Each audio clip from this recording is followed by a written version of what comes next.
شیر کو جنگل کا بادشاہ کہا جاتا ہے۔ ایک دن شیر نے جنگل سے ایک جانور شکار کیا اور اس کے گوشت سے اپنا پیٹ بھر لیا۔ اب شیر کو نیند آنے لگی اور وہ جلدی سے اپنے گھر آیا اور سو گیا۔ ابھی کچھ ہی دیر ہوئی تھی کہ اچانک ایک چوہا کھانے کی تلاش میں گھر سے باہر نکلا اور ادھر ادھر کھانا تلاش کرنے لگا۔ اس کی آواز سن کر شیر جاگ گیا۔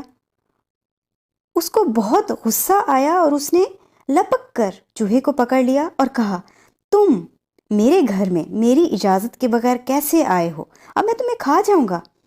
اب تو چوہے کو اپنی موت بالکل سامنے نظر آنے لگی، لیکن وہ گھبرایا نہیں، بلکہ اس نے شیر سے کہا کہ عالی جاہ، مجھ سے تو غلطی ہو گئی، مجھے معاف کر دیجئے، ہو سکتا ہے میں بھی کبھی آپ کے کام آ جاؤں۔ شیر چوہے کی بات سن کر زور زور سے ہنسنے لگا۔ ہا ہا ہا ہا ہا ہا، تم اور میری مدد کرو گے؟ اپنے آپ کو دیکھو اور مجھے دیکھو، میں جنگل کا بادشاہ ہوں اور تم ایک چھوٹے سے چوہے۔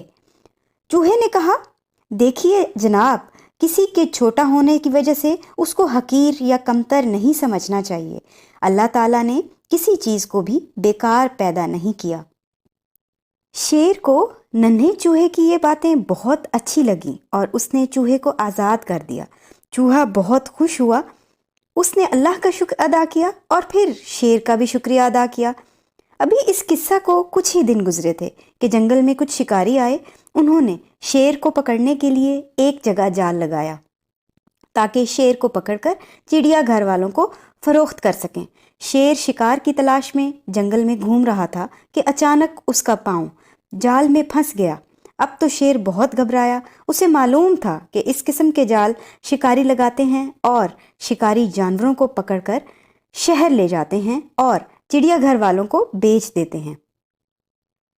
شیر بری طرح جال میں پھنس گیا اور اس نے اللہ سے دعا مانگنا شروع کی کہ اس کو کوئی بچا لے۔ اللہ نے اس کی دعا قبول کی۔ چوہا اپنے دوستوں کے ساتھ جنگل کی سیر کر رہا تھا۔ اچانک اس کی نظر شیر پر پڑی۔ اس نے شیر کو پہچان لیا کہ یہ وہی شیر ہے جس نے اس پر احسان کیا تھا۔ آپ کو یہ تو معلوم ہی ہوگا کہ چوہے کے دانت چھری کی طرح تیز ہوتے ہیں۔ چوہے نے اپنے دوستوں کے ساتھ مل کر پورا جال کتر دیا اور شیر کو جال سے نجات ملی۔ پھر چوہے نے شیر سے کہا کہ میں نے آپ سے کہا تھا نا کہ کبھی کسی چیز کو کمتر یا بیکار نہیں سمجھنا چاہیے۔